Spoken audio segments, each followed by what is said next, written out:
A couple things, I just want to mention a few things, and then we're going to go to chapter 30, part 2. But first, let's bow our heads for a word of prayer. Father, in the name of Jesus, we thank you once again for allowing us to be in your presence. Thank you for these who are here to come out to study your word tonight. Lord, open up your word to us. Allow the Holy Spirit to guide us and lead us as we study your word. Place it in our hearts that it can make a mark upon us that will never be erased. In Jesus' name, amen. So last week we dealt with, Leah and Rachel, and they had all those kids. We went through that.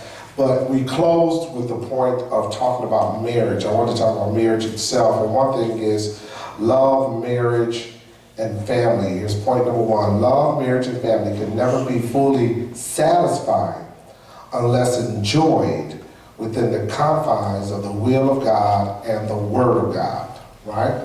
So, as you know, what our society is doing now, they're really trying to redefine what marriage is. And we know marriage to be what the Bible says it is.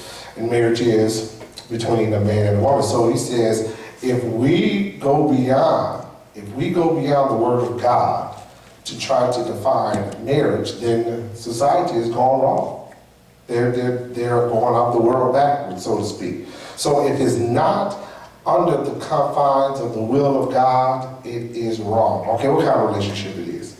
And they may say they love, and they may say this, and may say that, but if it's outside of God's will, it is wrong. You got people who will live together for 20 years, man and a woman.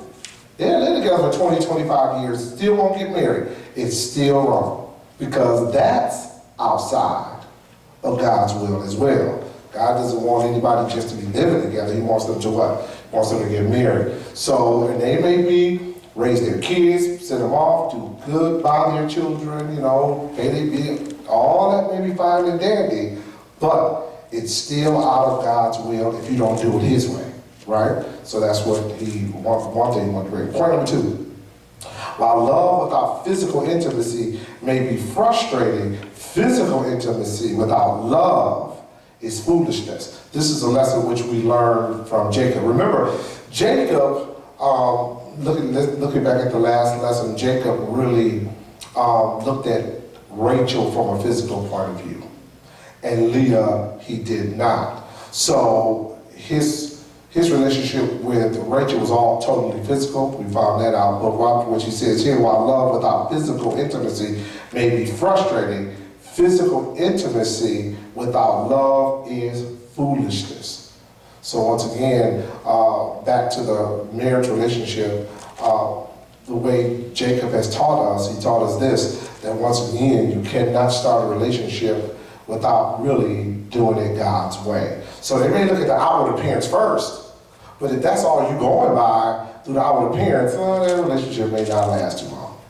Because you get used to looking at people. And people don't understand that. They're going to wear off real quick. Maybe a year or so it'll wear off. So if you ain't got nothing else going other than looks, then, as we get older, we change.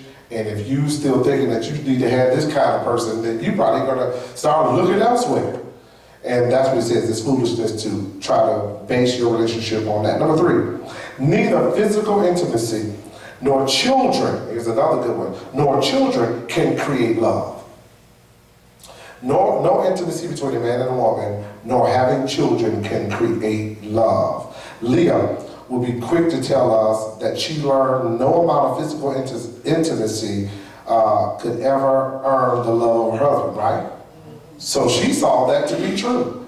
No matter how many times she had all them boys by him, he stayed over at Rachel's house. He's like, I'm going to Rachel's tent. Because he was in love with Rachel. That's who the person he wanted to be with. And back in those days, having children was a big deal. And to have 5 boys, she had 5 boys for him. I think 6 boys when it's all said and done, between everyone, 6 boys and 1 girl, Leah had.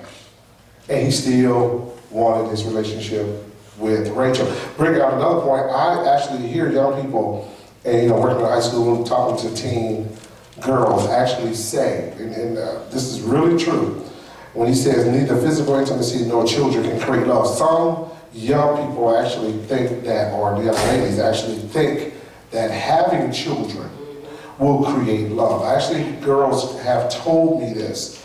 Well, yes, I was young when I had the baby, but really, I had this child because I wanted somebody to love me.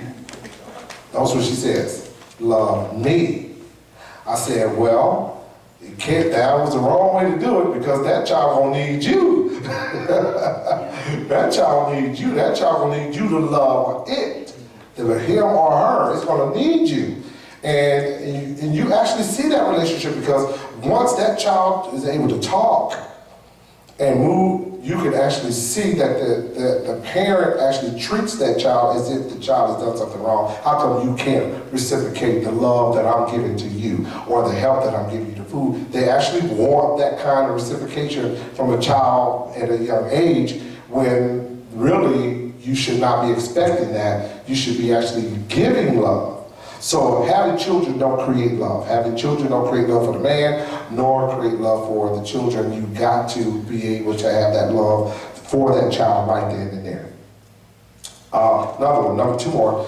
Number 4, he or she who places physical intimacy on an extremely high level of priority becomes its slave. Once again, we already talked about that. If all you got going on between you and your husband is physical intimacy, that's not enough. Because what if you get into a situation where you guys get into an accident or somebody and you can't be as intimate as you used to be? What if that ever happens? Then you're going to leave? Because one can't be as intimate? No, see, that means that your relationship wasn't based on love. It was based on physical attraction. And it can't be. Physical attraction is there, but it should not be the basis for your marriage. You attracted to a person at first, right? Of course, you look at him, you're attracted to him. But then when you start talking to him and start dealing with it, it's like, no, okay, I'm not. He may look okay, but he ain't all right. So you start looking elsewhere. So you actually do. So it's not all about the looks. You have to talk about the looks, the attitude, the personality, everything goes with it. Jacob found the same thing. Last one from last week was this: marriage cannot run for long on the fuel of romantic love. I believe that the love of Jacob and Rachel was primarily romantic. That's why the relationship was kind of a strained relationship between them two, because they both based their relationship on a romantic love, and you can't do that. The honeymoon is going to be over one day. They try to keep the honeymoon going honeymoon ain't going to last forever. Somebody got to be mature. Somebody got to pay the bills. We got to go to work. We can't look at each other all day. That's not how the bills going to get paid. No, somebody has to be mature, and when you got two mature people understand that, not saying that romance have to leave the marriage, it won't, but to base your marriage, all we're talking about is basing your marriage on these things, on romantic love and all that kind of stuff. It can start that way, but it should not be the basis for your entire marriage, because you got to grow and be mature. Okay, that's what I wanted to bring those points up about from last week about that. Now let's go to the lesson for today, which is Genesis 30, part 2. And I gotta change this real quick. Genesis part 2. Let's see. There's something interesting in this lesson. Jacob, please. Then we start at verse 30. We'll start at verse 25. Genesis 30, we're going to start at 25. Okay, now, so you will be a little interactive today. So tell me, and you guys have been learning about Jacob for a while, what is it that you know about Jacob so far? What's some of the things that stand out about his character? What do you learn about Jacob? What kind of person is he? You can start with his parents. You can start back when he was born. What was he like at home first? And then he left home, found Rachel, got married. I know he loved women. Right. Right. Or is it that they wanted to have all the kids? I don't know. It wasn't him, it was them. They're like, right, he could have he could have said no. But just a hard worker. He was a hard worker. Conniver. Okay, conniving. He was conniving. Take it back when he was with his mom and dad. Self-centered, because he stole his brother's birthright. Okay, now let's move on to when he met Rachel. Even when he's dealing with Laban, do you think when he first started talking to Laban to marry Rachel that he was trying to be conniving, or was he really serious? He was sincere. I'll work for you for 7 years. He was sincere. He was serious. He was sincere. Even after he didn't get Rachel, and he said, no, he tricked him to marry Leah, he said, I'll work another 7 years. Which is 14 years he worked for Laban, and then, he had all these kids, and even in that situation, with all the children by all these handmaidens and his wives, one of the points was, he could have said no. He could have said no, Mary. Same with Abraham could have said no, with Hagar and all that good stuff. They could have. But now we get to the point in verse 25 where a lot of his character still comes back to haunt him. His character of back when he was a boy with his mother and father, the conniving part, Now, what about Laban? Laban is Rachel's father, right? So, what kind of person was he? He was just like Jacob. He is just like Jacob. He's just as conniving as Jacob was. Now, in this lesson tonight, you'll see that both of these guys together gonna try to they're trying to see who can out-con who. That's exactly what they're about to do. And both of them, in their minds, they're thinking, all right, I'm about to swindle. Now Jacob, you might say he has a good reason, but as we read the verse, still there's no reason. That's what I just want to keep that in mind as we get to this portion of the verse. It seems like these two con men will meet their match. Okay, yes. Now Jacob did not have a relationship with the Lord like his father did. Right, he did not. Now remember, and we were talking about that a little bit, and when he first started, he didn't, but then remember back in, I think, 28, he did go to Bethel, set up the altar for Bethel, and he called on God. But he still didn't have a close relationship like Isaac, and not yet, because God not done with him, but like Isaac and Abraham, his father and grandfather. So another thing you're going to learn in this lesson is the lesson of grace. Just look out for some of the things as we read the verses about grace. So you think about that in your mind too. Many of us, just like Jacob, have a tendency to give God the credit for prospering our simple efforts to get ahead. That's what you're going to learn tonight too. It seems like people love to give God credit for something that was successful, but it was the way they did it was wrong. Perfect example, people that hit the lottery, that's a great example. People love to give God credit for allowing them to hit the lottery. So that means the people who didn't hit, God didn't want them to hit it. So if that's the way you're gonna look at it, same thing. How are you gonna say from a basketball team of people who have Christians on both sides, that one team that wins, God wanted that team to win, and the other team to lose? Who do you root for? Who's God rooting for? The Pistons, or he's rooting for the Lakers? You can't do God like that, but people do. They bet on things like that, or they put God in situations of prosperity that has nothing to do with it. Perfect example, on award night, go to the Grammys, or you go to the movie awards, and a guy is thank God for this award, and a guy for playing the homosexual, or playing, or a guy who got a record, he's cussing and degrading women, but the first thing he gives credit to is God for the award. They still do that today too. I'm like, thank God for, you just thank God for what? For cursing and actually demeaning women when you look at that album. And this is what Jacob is going to do today. He's going to do the exact same thing. He's going to give God credit for something that God has nothing to do with. But overall, he's going to see his mistake as well. So look at the first part. First part, Laban's new deal. Laban, so where are we in their life? We already know that they had all these kids. So now, how long has Jacob really been with Laban? We already know he spent 14 years with him just to marry the two. But now they had all these kids. So he had at least, 13, because he had one girl. 13 kids between these 4 women. And some of these boys were older. So he at least spent 20 years, or 30, just working with Laban after he married the women. Okay, so now he's tired. He's ready to go. He says, listen, I've been with Laban all this time. We need to leave.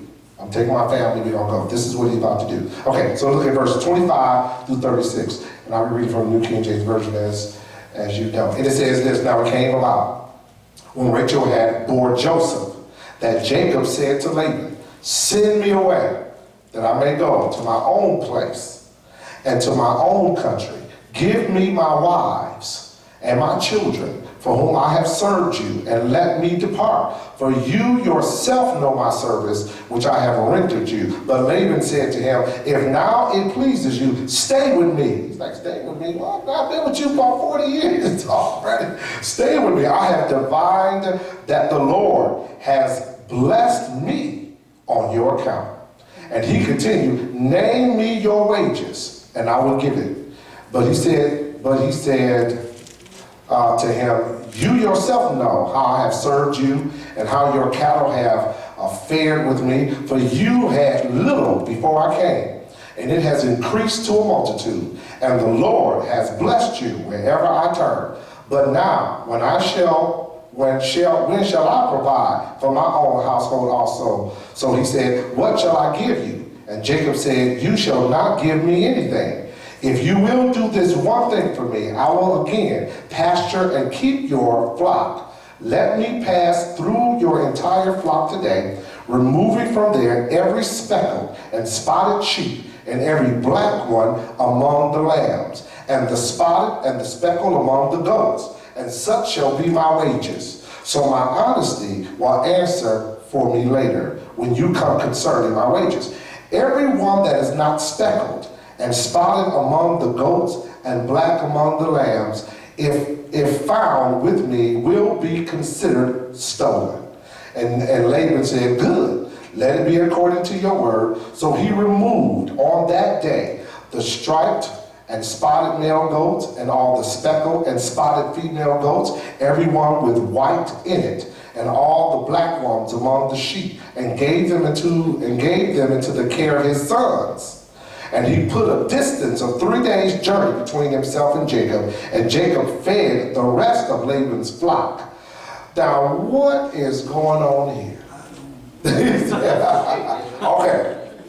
Now, the 14 years of service, Jacob and had for Leah and Rachel, that was it. Now, Jacob wants to leave. As I said, in chapter 29, he was ready to leave when he married Rachel in the first place. He was ready to go there, but he worked for him. Now, several factors we can have here. First, you can see Laban's attitude has changed toward Jacob. When Jacob first got there, that was his son, because remember, he didn't have any sons. He only had daughters. But his attitude is changing drastically about Jacob. And why is that? Why is his attitude changing about Jacob? He thinks of him as his son.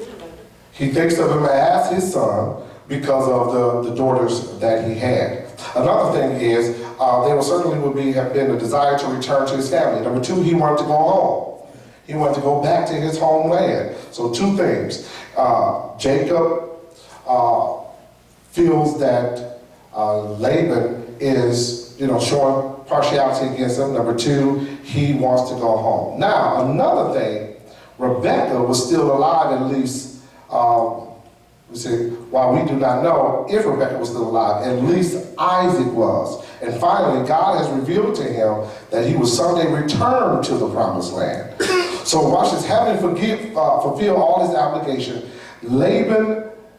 Jacob was free to go, but Laban was reluctant to see this happen. So what was happening here? Now you see Laban actually does not want Jacob to leave. Right? He don't want to leave. Why? Because he feels like the blessing's gonna leave. He's the blessing's going to leave. He working for me. He's still working for me. I do not want this to go. As a matter of fact, that's what he said, right? And go back to let me go back to, start at verse 25. Where did he say that he'll serve him? Right? That's chapter 30. 29. 30 and 20, 28. He said, name your wages. Verse 28 Yes. in chapter 30. Yeah, these are 28.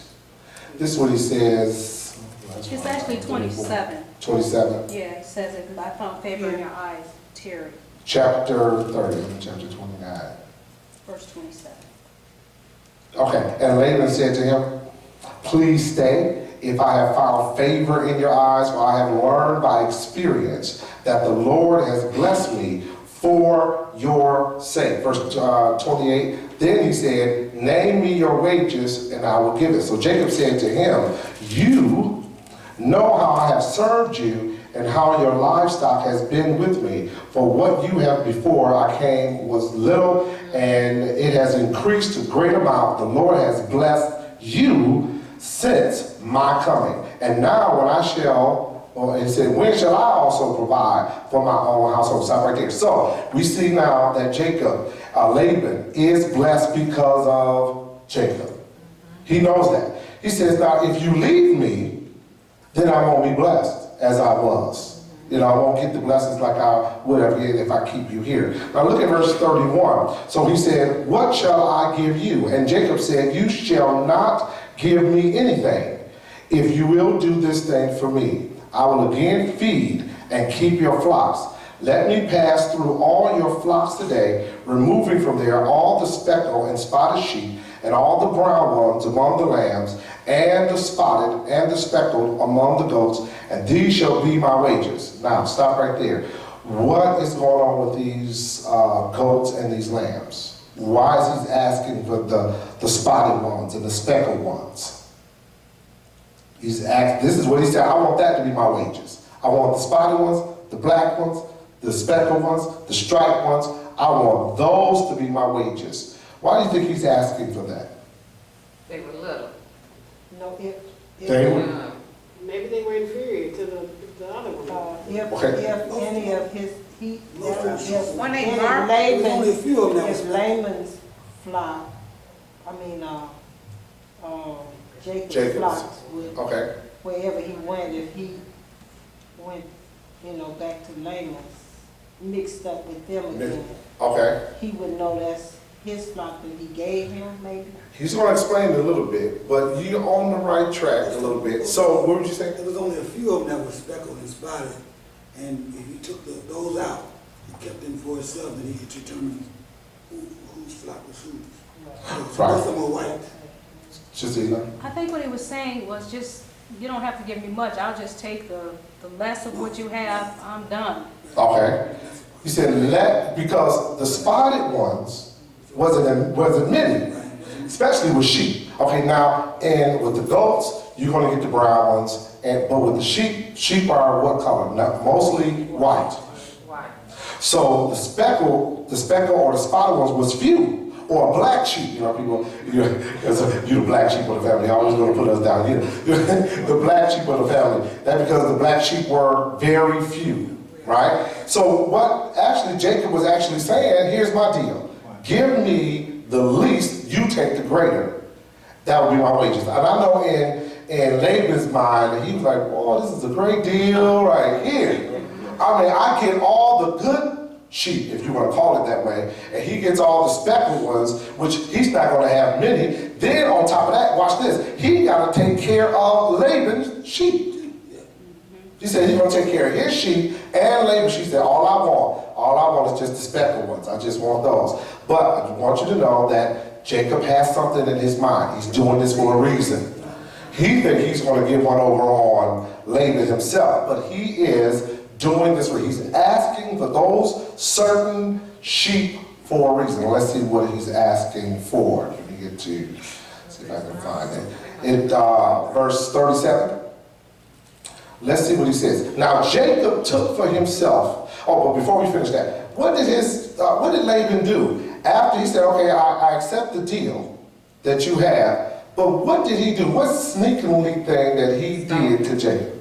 He gave him away. He took all of the spotted, all of the speckled, and gave to his sons. So guess what Jacob was left with? He was left with the white ones, which was the ones he had to take care of anyway for Laban. So he was left with nothing.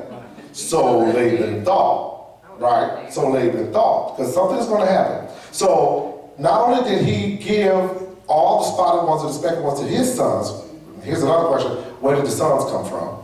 Because when we started this chapter, he had no sons. He only had two daughters. He had Leah and Rachel. Those were Jacob's sons.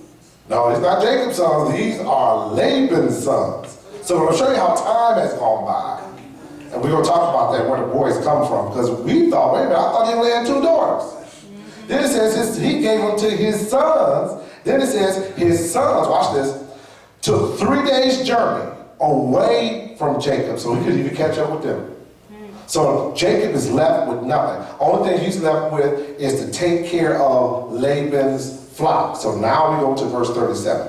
So just keep in mind where these boys come from. We're going to talk about that in a minute. Now Jacob took for himself rods of green poplar and of almonds and chestnut trees, peeled white strips in them, and exposed the white which is in the rods.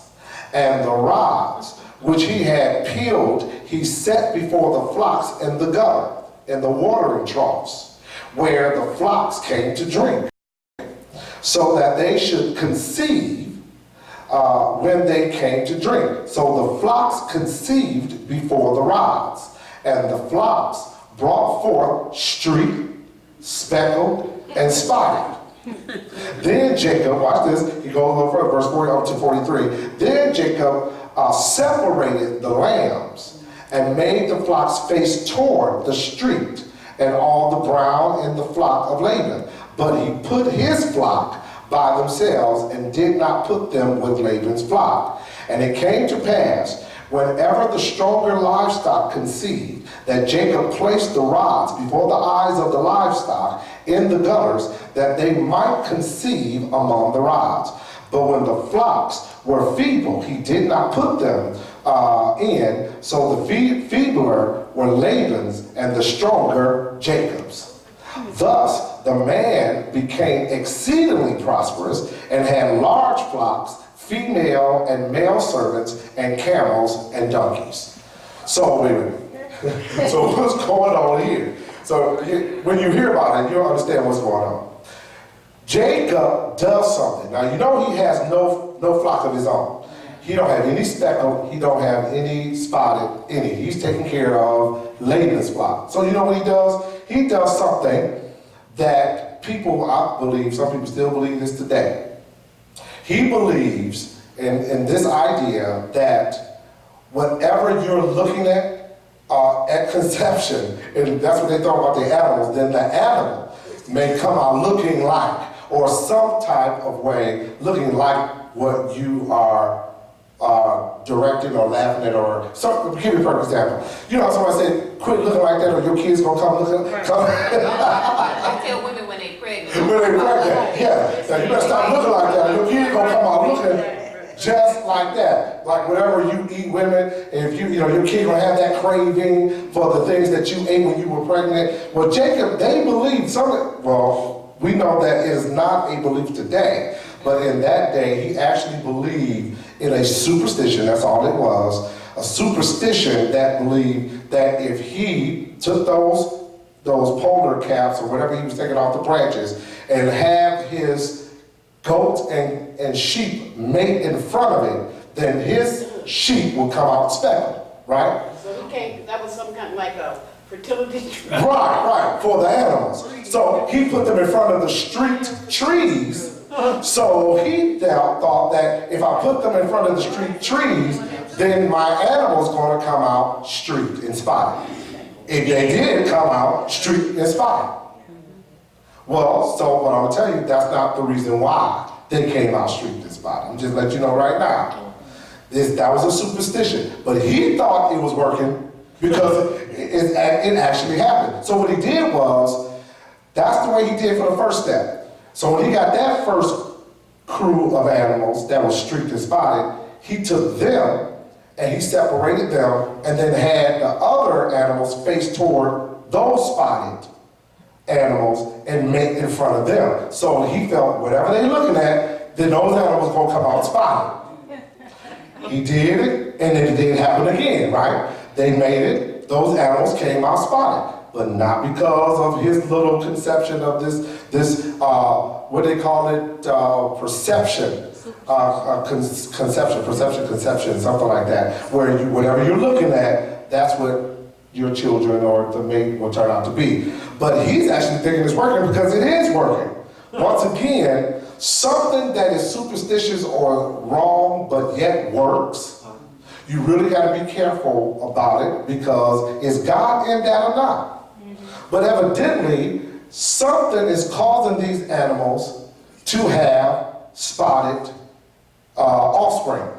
But it's not his little tricks. I just want to let you know. It's not those two tricks he just did. We're going to find out later, because God won't tell him what caused him to have these spotted animals. But eventually, we saw right here that he kept doing it and kept doing it till what? He became more prosperous than Laban. So I know Laban probably was looking like, well, where did he get all those animals from? Because I know I sent all of the spotted ones with my son 3 days ago, and it's been 3 months or 6 months later. Now he has more sheep, more spotted, more speckled, more streaked sheep and goats than I do. How come he's more prosperous than me? Now, Jacob, once again, he's giving himself the credit. He's not giving God the credit. Now, let's see what happens a little further about Jacob and this deal that he just did about these rods and flocks. So we understand that. The next verse, which is what, 44. Let me get to it right here. Not Jacob. Oh no, that was 43. We go to the next chapter. The next chapter, chapter 31. Now let's look at verses 1 and 2. Watch what he says in 31. Now Jacob heard the words of Laban's sons, saying, Jacob has taken away all that was our father's, and from what was our father's he has acquired all this wealth. And Jacob saw the countenance of Laban, and indeed it was not favorable toward him as before. Stop right there. His sons, Laban's sons, now saying, how did Jacob actually take away our wealth? Now I can talk about these sons. Where did these boys come from? We know that when Jacob first showed up at Laban's house, he had no sons. He only had 2 girls. Now, throw this idea back into you all. Let's go back to Abraham. When Abraham thought he couldn't have any kids, and this before his wife talked about going messing with Hagar, what did he do? To say, I need somebody to pass my inheritance down to. What did he do? His maid, Handmaid. No, that's Hagar. No, before Hagar, not handmaid. Who did he have? Y'all remember his name? Eleazar. Eleazar. He took the person, one of his servants, one of the servants in his house, Eleazar, a young person, and adopted him as his son. Oh, yeah. You know, but that was the plan. See, because he was telling God, I'll take Eleazar. And God said, no, I said, you are going to have a son. So here's the tradition. The tradition is if you cannot have any children, especially boys, he had those 2 girls. Most likely what Laban did, he took one of his servants' sons, raised them as his own. He adopted those boys. They became his son. And when you adopt boys there or anybody, they have just as much right to the inheritance as anybody else. But if he were to have flesh and blood sons, even with adopted sons come second. But he didn't. He had these boys. That's the only logical way, because it doesn't talk about his wife or anything like that. These boys were there. This was the tradition. As a matter of fact, when they all about to leave, you'll see what his daughters say. You'll see what his daughters say about their father, even when they're leaving, to let you know that he didn't even have a great standing with them as well. So that's where his boys come from. So anyway, they now hold the inheritance of Laban, and they're jealous. They're jealous because now he don't have no inheritance because Jacob got it all. Jacob has more flock than Laban. As a matter of fact, notice what Jacob did. He gave Laban the weaker animals. Yeah, you can take all the white ones and take them, but they're going to be weaker, and they wouldn't even produce it as fast as Jacob's were. Now Jacob in his mind thinking, oh man, I got one over him. And he's thinking, and then Laban at first thought he got one over Jacob. Two con men, trying to con each other. But once again, Jacob's prosperity, I want you to remember, his prosperity is not because of these schemes that he came up with. We're going to read the verses where he talks about where these animals, why they were prospering. So that's the history about the two boys. Now, let's talk about the next thing that happened in verse 3 through 16. 3 through 16. I'm going to read it from, I think this is the New Living Translation. I like it from the New Living Translation as well. Listen to this one. And I'm going to start at verse 3. Then the Lord said to Jacob, return to the land of your fathers and to your relatives, and I will be with you. Now my question is, he says in verse 3, the Lord said to Jacob. Stop right there. We haven't heard that the Lord talked to Jacob in a long time. The last time the Lord talked to Jacob is before he even went to Laban's house 30 years ago. When he built that altar to God at Bethel, right? So evidently, now in verse 3, he has a conversation with God. God is talking to him. In verse 3, let you know he does have a relationship with God. And so watch what God says to him. Then the Lord said to Jacob, return to the land of your fathers and to your relatives, and I will be with you. I'm reading from the NLT, New Living Translation. So Jacob sent and called Rachel and Leah to his flock in the field and said to them, I see your father's attitude, that it is not friendly toward me as formerly, but the God of my father has been with me, and you know that I have served your father with all my strength. Yet your father has cheated me and has changed my wages 10 times. However, God did not allow him to hurt me. If he spoke thus, the speckled shall be your wages, then all the flock brought forth speckled. And if he spoke thus, the stripe shall be your wages, then all the flock brought forth stripe. Stop right there. Now you know where the speckled come from. And the spotted. And Jacob now knows that it was God that did that for him. It wasn't his little schemes of putting the little branches in front of the animals. And then let the other animals look at the other animals and made it front. That's not how, and watch this. So even now, when people try to do little schemes, whatever God allows to happen, he allows you to prosper because he wants you to prosper. People just got to realize that it is God who's allowing them to prosper, not because of their schemes and scams, and if they never wake up, they will still always attribute the money that they have, or the prosperity that they have, or the success that they have, based on what they have done, instead of what God has done. He thought that was him all the way. Yeah, I did that. No, God is now saying he did it. I caused those sheep to come forth that way. Not you, not your little schemes, not your scam. Watch what he says. And it came about, thus God has taken away your father's livestock. Now he's talking about God, because God talked with him. Thus God has taken away your father's livestock and given them to me. God has done it. And it came about at the time when the flocks were mating, that I lifted my eyes and saw in a dream, and behold, the male goats which were mating were striped, speckled, and molted. Then the angel of God said to me in a dream, Jacob, and I said, here I am. And he said, lift up now your eyes and see that all the male goats which are mating are striped, speckled, and molted. For I have seen all all that Laban has been doing to you. So there it is right there. He telling them, I did this to you. I'm the one who blessed you. You didn't do it because of your little scheme and your little scam. No, I'm the one, and God finally is telling them. And he says this, I am the God of Bethel, where you anointed a pillar about 30 years ago, where you made a vow to me. Now arise, leave this land, and return to the land of your birth. And where was the land of his birth? Where was he born? What was the land of his birth? Where did Abraham come from? Canaan. Canaan land. So now you see how he got back, how the 12, because remember, this all is significant. He got 12 boys, he got his 12 boys and one daughter. Now they're on their way back where? To Canaan land. That's the land, that's the homeland, that's the promised land.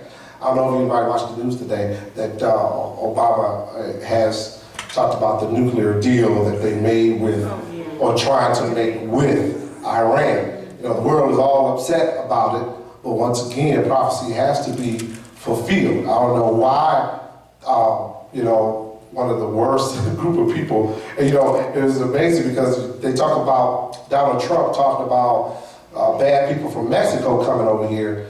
What about the ISIS people in Iran? And yet, we're trying to help them get nuclear capability in 10 years.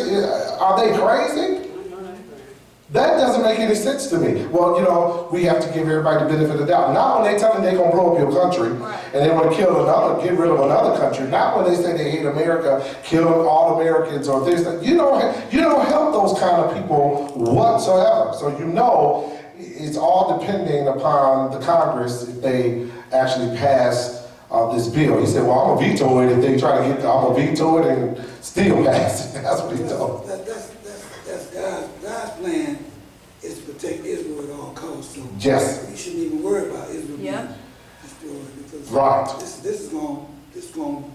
whatever's going to do, it's going to do, but it's not going to affect Israel at all. Right, and even if, you know, a lot of people don't know the history of Israel, 1967, Israel is large now, but go back 48 years when Israel was just becoming a nation and growing up as a small group. They won a whole war in 6 days. They beat major nations in 6 days, and they were much smaller than they are today. So I don't care what kind of nuclear capability these countries get, and they say they're going to point them toward Israel, it's not going to happen. Because that's not the way the world going to end. Just remember that. For all those who was here, and when we studied the book of Revelation, you know it does not end that way. There has to be a nation of Israel here when the Antichrist is here. Because it's the Antichrist that got to go to the nation of Israel, walk into their temple and claim to be God. He has to do that. And when he split, and when you get to the middle of the tribulation, that's when he showed his true colors and say, okay, now I want to get rid of Israel. And then God's even going to protect them from him. So all of these talks that you hear, but it's just amazing to see actually prophecy come to pass. It's actually watching the news is like watching prophecy fulfill itself right in front of our eyes. You know, when you see things like that. Do you think the Antichrist is going to come from Iran? We don't know. You know, they're the only ones that threaten Israel. Well, no, not just everybody against Israel. Go to America. Everybody go to The Western nations, let's put it this way, the Western nations, we are on their side. They have allies. They still got us for a while. And they got the United Nations, and they got the United Kingdom. But majority of the Russians don't like them. The Syrians, nobody around in that area. The Asians don't like nobody. So they only have a few allies, and it's amazing that we lasted this long. We lasted, and we don't know how long we're going to last, because I don't know what the next president is going to do with the relationship, because the president of Israel spoke today. He was very sad about the deal.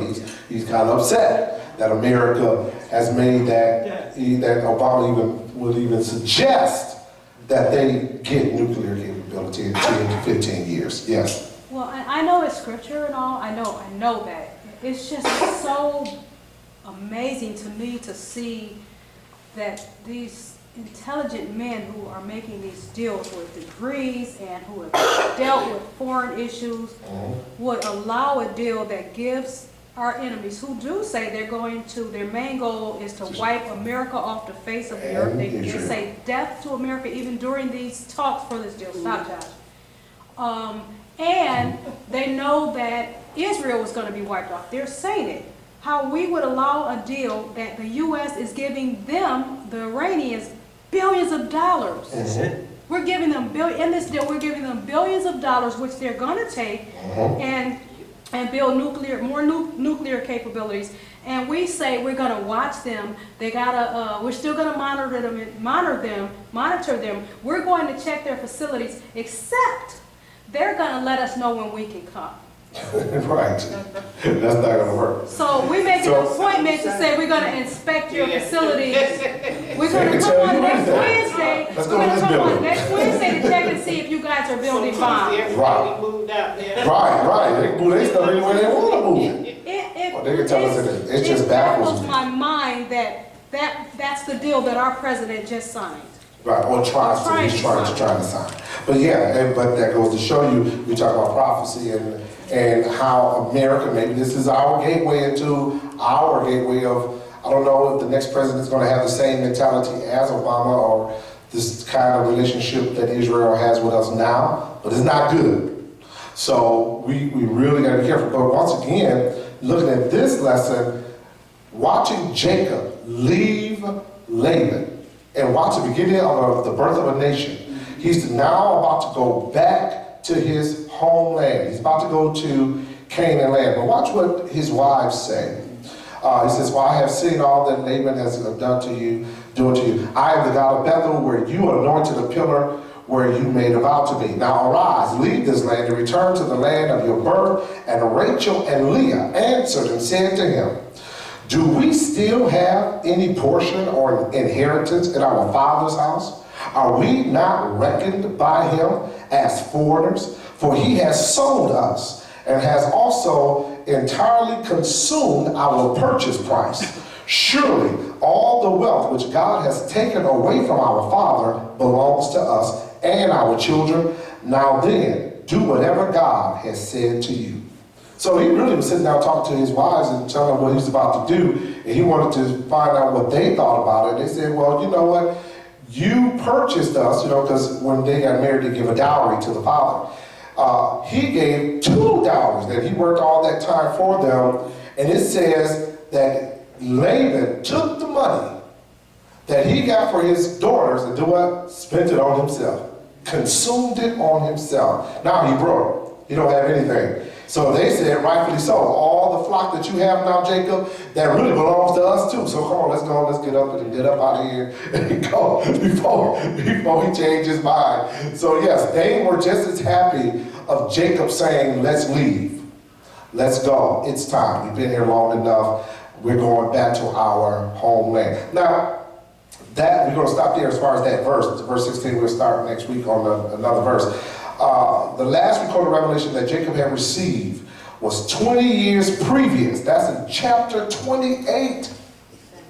That was the last recorded when he went to Bethel, and now 20 years later, he receives another to go back home. Now Jacob receives a divine directive from God. Jacob's action shows us something.